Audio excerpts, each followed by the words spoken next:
Shalom teman-teman sekalian, salam sejahtera di dalam kasih Tuhan kita Yesus Kristus. Puji Tuhan, kita patut mengucap syukur karena walaupun dalam keadaan seperti ini, Tuhan masih memberi kita kesempatan untuk teman-teman bisa ketemu lagi dengan kami, tim Bejana Bagi Negeri, untuk sama-sama diberkati lewat firman Tuhan pada hari ini. Ya, sebelum kita memulaikan khotbah kita pada hari ini, mari kita satu dalam doa. Bapa di sorga, terima kasih untuk hari ini, hari yang luar biasa Tuhan. Walaupun jarak memisahkan kami dengan anak-anak-Mu yang ada di Rutan Salemba, tetapi kami percaya Tuhan, ada begitu banyak cara Tuhan untuk menyatukan kami, untuk diberkati, untuk mengetahui isi hati Tuhan.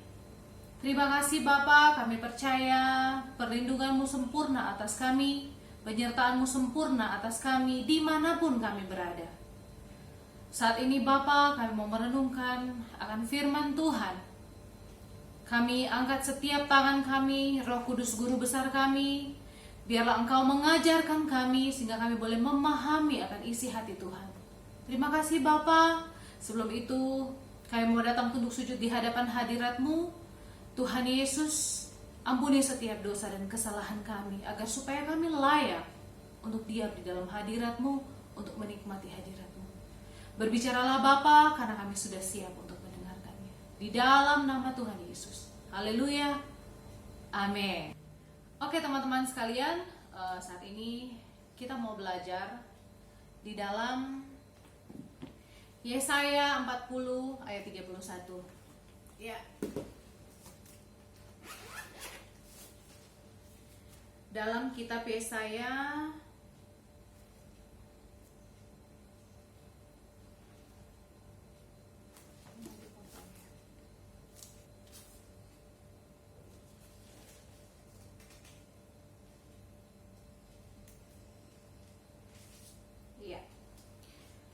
Yesaya 40 ayatnya yang ke-31. Di situ dikatakan bahwa tetapi orang-orang yang menanti-nantikan Tuhan mendapat kekuatan baru. Mereka seumpama raja wali yang naik terbang dengan kekuatan sayapnya. Mereka berlari dan tidak menjadi lesu. Mereka berjalan dan tidak menjadi lelah. Puji Tuhan, Tuhan Yesus memberkati firman-Nya. Iya. Alkitab menuliskan tentang Raja Wali 38 kali lebih banyak dari burung-burung lainnya. Lebih banyak dari merpati atau burung yang lainnya.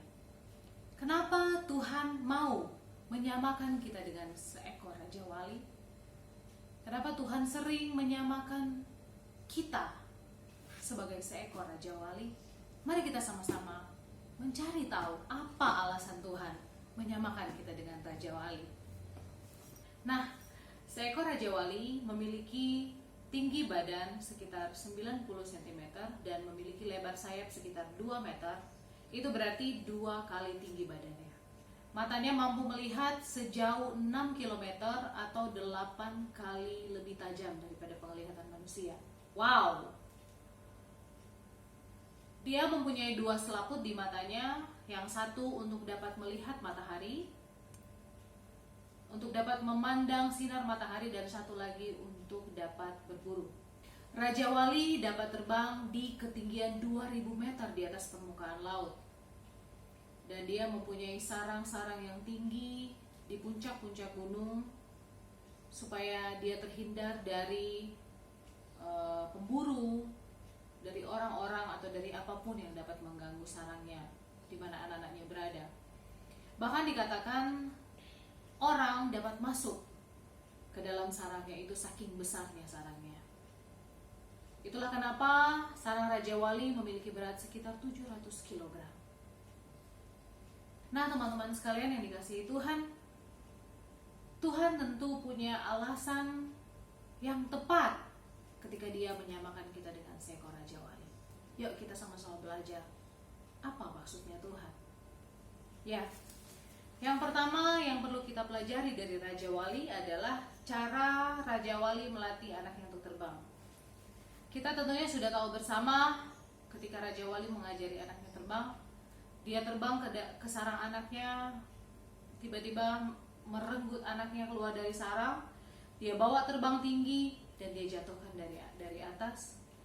Sampai sebelum mengenai tanah, anaknya itu disambar kembali. Begitu terus menerus berulang-ulang dia melatih anaknya sehingga anaknya bisa terbang sendiri tanpa bantuan ibunya. Dulu, sebelum kita mengerti tentang kebenaran firman Tuhan, sebelum firman Tuhan itu banyak dibukakan bagi kita. Contohnya seperti saya dulu, waktu saya belum begitu mengerti betapa pentingnya firman Tuhan ini. Saya hanya datang di gereja untuk dikasih makan oleh hamba Tuhan di gereja, untuk dikasih makan oleh pendeta di gereja. Setelah itu saya pulang, saya tidur lagi, rohani saya tertidur lagi, tanpa mengerti, tanpa harus tahu dan mempelajari firman Tuhan yang dapat menjadikan saya dewasa secara rohani di dalam Tuhan. Saya kira itu yang terjadi pada saat-saat sekarang ini. Padahal kita tahu bersama ini saat-saatnya kita untuk lebih melekat, untuk lebih mengenal Tuhan lebih lagi. Kita hanya jadi bayi-bayi rohani yang tidak bertumbuh, yang setiap kali ada ibadah kita hanya dikasih makan sama hamba Tuhan, dan setelah itu kita tidur, pulang lagi ke tempat kita, ke kamar kita, ke blok kita, ke rumah kita, tertidur seperti bayi yang kekenyangan yang habis makan. Kita tidak memahami bahwa kita harus bertumbuh di dalam Tuhan, bahwa setiap makanan rohani yang kita makan itu harus membuat kita bertumbuh di dalam Tuhan. Jadi kita akan terus dikasih makan susu, kita akan terus konsumsi susu setiap hari tanpa makanan keras yang membuat kita belajar untuk menjadi lebih dewasa, untuk lebih bertumbuh di dalam Tuhan. Coba kita buka di dalam Ibrani 5 ayat yang ke-13. Sebab barang siapa masih memerlukan susu, ia tidak memahami ajaran tentang kebenaran, sebab ia adalah anak kecil. Nah, di sini Tuhan mau kita belajar seperti Raja Wali. Kelihatannya seperti Tuhan membiarkan kita. Kelihatannya seperti Tuhan tidak mau memperhatikan kita. Nah, kita harus belajar dari Raja Wali bagaimana dia mengajarkan anaknya untuk bertumbuh dewasa, bagaimana dia mengajarkan anaknya untuk dapat terbang tanpa bantuan induknya. Ya, ketika kita hanya membiarkan kerohanian kita hanya dikasih makanan yang lembut-lembut terus, ketika Tuhan memberikan kita makanan yang keras, kita tidak akan pernah siap untuk menghadapi segala cobaan yang ada di dalam kehidupan kita. Kita tidak akan pernah siap, bahkan kita menyerah dan menyalahkan Tuhan atas apa yang terjadi dalam kehidupan kita. Yang kedua yang perlu kita pelajari dari Raja Wali adalah Raja Wali itu diciptakan untuk tinggal di tempat-tempat yang sangat tinggi. Nah, perlu kita ketahui bahwa seekor Raja Wali akan menjadi seekor burung yang paling bersih ketika dia tinggal di tempat tinggi.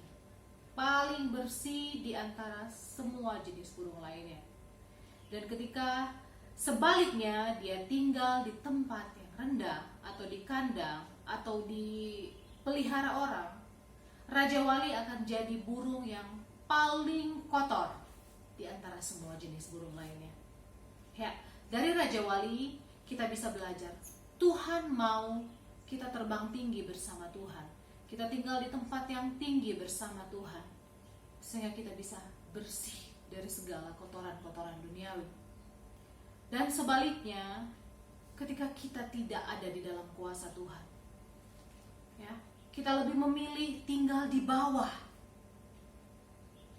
di antara orang-orang yang tidak memberkati kehidupan kita, tidak membawa kita kepada kemuliaan Tuhan, tidak membawa kita lebih dekat dengan Tuhan. Kita akan menjadi orang-orang atau anak-anak Tuhan yang paling kotor di antara semuanya. Itu yang Tuhan kita mau, itu yang Tuhan mau kita pelajari dari seekor Raja Wali.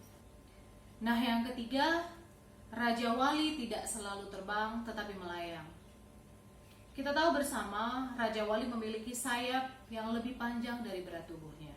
Itu berarti dia membutuhkan satu tenaga yang besar untuk dia boleh terbang kemanapun dia mau pergi.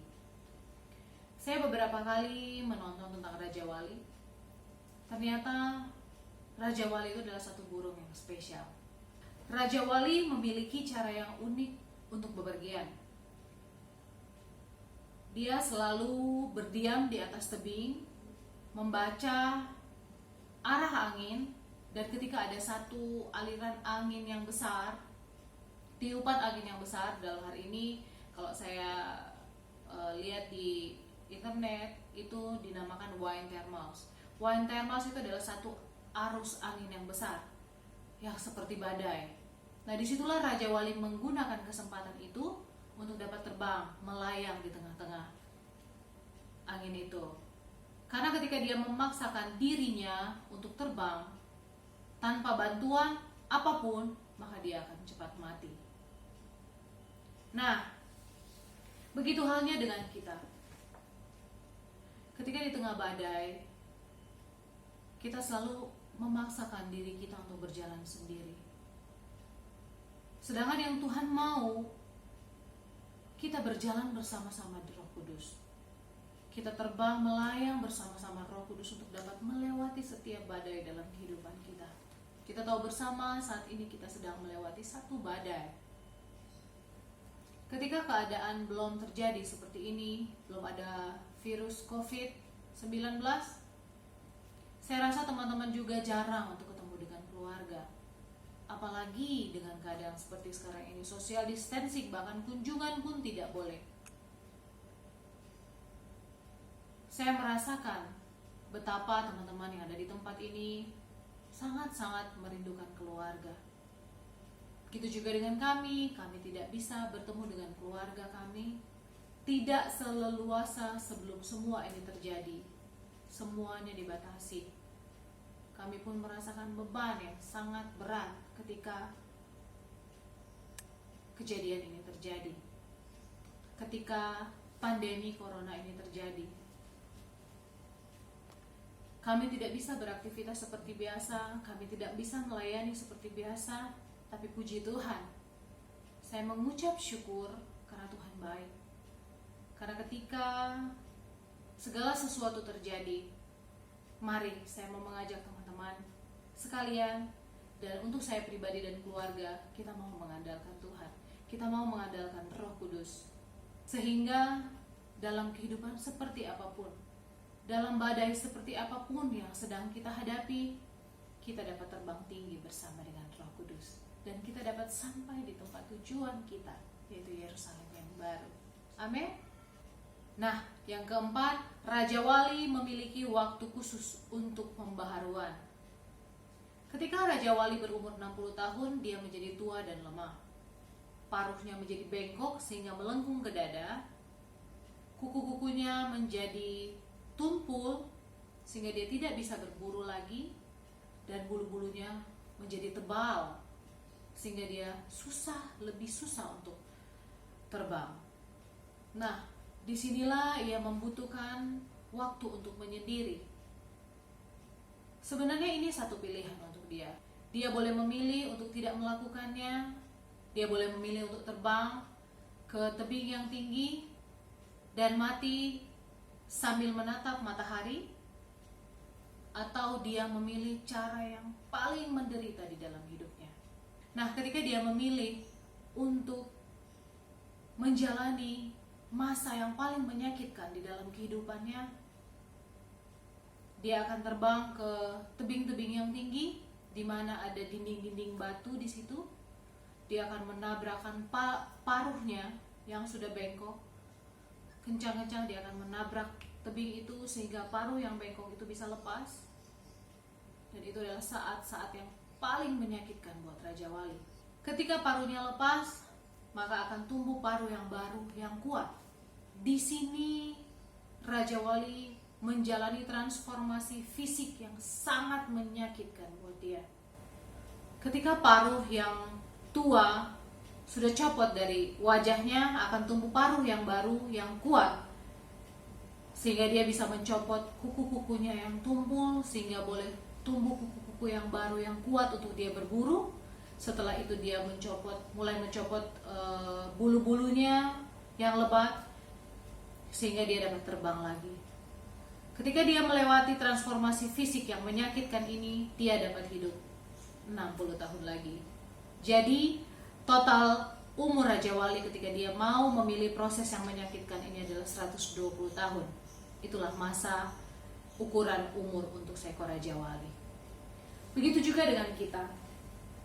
Mungkin banyak dari teman-teman sekalian berpikir bahwa kenapa aku harus berakhir di tempat ini? Kenapa aku harus berada di tempat ini? Bukan hanya di tempat ini, kami pun yang di luar banyak sekali merasakan hal-hal seperti ini. Banyak sekali di antara kami ketika kami mengalami satu cobaan dalam kehidupan kami cenderung datang sama Tuhan. Kenapa? Kami bertanya. Ya Tuhan mau kita belajar dari seekor Raja Wali. Ketika segala sesuatunya lemah, ketika segala sesuatunya tidak berfungsi seperti yang kita mau, ketika segala sesuatunya tidak mendukung kita untuk mendapatkan, untuk mencapai tujuan kita, atau ketika segala sesuatunya tidak membantu kita untuk menjalani kehidupan kita, itu saat-saatnya Tuhan izinkan terjadi untuk kita kembali lagi membangun kehidupan rohani kita dengan Tuhan. Kita merontokkan, kita melepaskan semua hal-hal yang tidak berguna lagi dalam diri kita. Kita melepaskan hal-hal yang tidak membuat kita lebih mendekat kepada Tuhan, sehingga kita boleh hidup lebih lagi mengandalkan Tuhan, sehingga kita boleh hidup lebih lagi melayani Tuhan, lebih lama lagi hidup di dalam kebenaran firman, dengan kondisi fisik yang sehat, kondisi rohani yang kuat, iman yang kuat di dalam Tuhan. Kita harus berserah kepada Tuhan. Kita harus memotong cabang-cabang yang tidak berkenan di hadapan Tuhan. Kita harus melewati proses yang menyakitkan untuk dapat memperoleh kemenangan bersama dengan Tuhan. Saya mengajak teman-teman sekalian untuk bersabar di dalam pengharapan, bersabar di dalam kesesakan, sehingga kita bisa terbang tinggi kembali bersama Bapa di sorga. Ya, teman-teman yang dikasihi Tuhan, akhirnya marilah kita menjadi seperti Raja Wali yang bertumbuh di dalam Tuhan, mandiri, beriman teguh, yang mau menyerahkan, yang mau mempercayakan apapun yang terjadi dalam kehidupan kita di dalam tangan Tuhan, sehingga kita boleh terbang tinggi di tengah badai bersama dengan Tuhan. Dan marilah kita mempersiapkan, dan marilah kita selalu menyediakan waktu untuk berdiam diri dengan Tuhan, sehingga terus terjadi pembaharuan pikiran dalam kehidupan kita menuju pikiran Bapa yang memuliakan nama Tuhan. Ya, kita satu di dalam doa, kita berdoa. Bapa di sorga, terima kasih untuk firman yang sudah boleh kami sharingkan saat ini. Terima kasih untuk isi hatimu Bapa, di mana kami boleh belajar dari seekor Raja Wali untuk tumbuh dewasa di dalam Tuhan, untuk menjadi satu pribadi yang kuat walaupun di tengah badai. Dan Bapa, kami percaya Engkau menyertai kami melewati masa-masa sulit kami, sehingga kami boleh memperoleh kemenangan di dalam Engkau. Hamba boleh berhenti berbicara Tuhan, tapi hamba percaya Roh Kudus tetap tinggal diam di dalam hati kami masing-masing, mengajar kami semakin dan semakin mengenal Engkau. Di dalam nama Tuhan Yesus. Haleluya. Amin. Tuhan Yesus memberkati.